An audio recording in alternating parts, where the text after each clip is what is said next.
guys, welcome to Boroni Jakub Basuntari YouTube channel. नोंथांमोनखौ गासिबो बरायबाय। नोंथांमोना अननानै आंनि चेनेलखौ लाइक, साबस्क्राइब, शेयार खालामनो दाबाव। गाइस दिनै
खामबाथाय गोखाम मोनो गाइस जाहांबाय जोंना आइद'आ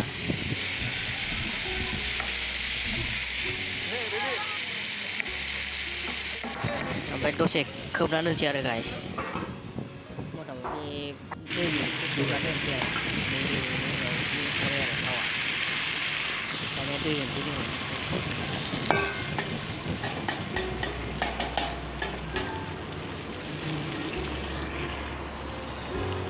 दैखौ एसे बुरजा होनांगौलै गाइस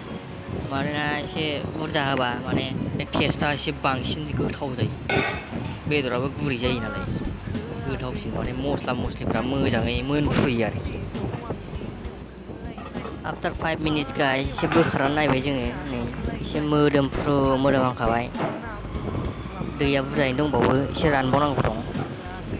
खोबनानै दोनफिनसै गाइस आफ्टार 15 मिनिट गाइस दैया रानहांबाय एसे 15 मिनिट उनाव माने जोङो बोखारफिनबाय थाखोनिखौ ओमफ्राय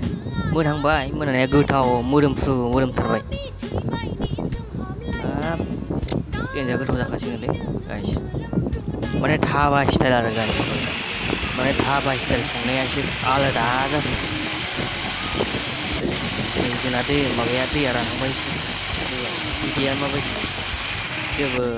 गोथाव जाखासिगोन नोंसोरबो बिदि जानो हागोन गाइस संनानै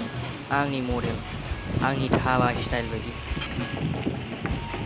नै जोंना रेडि जाखाबाय पुदिना बिलाइबो होबाय गाइस एसे मोदोमफ्रु मोदोमनायनि माने फुरा गोथाव मोदोमखायो आरो पुदिना बिलाइ होबाथाय नोंसोरथ' जानो लुगैखाबाय दा गाइस जोबोद गोथाव जाखाबाय गाइस नोंसोरबो बेबायदि बानायनानै जानो हागोन जोबोद गोथाव जाखायो धाबा स्टाइलाव आंनि भिडिअखौ मोजां मोनदोंब्ला गाइस लाइक शेयार साबस्क्राइब खालामनो दाबाव गाइस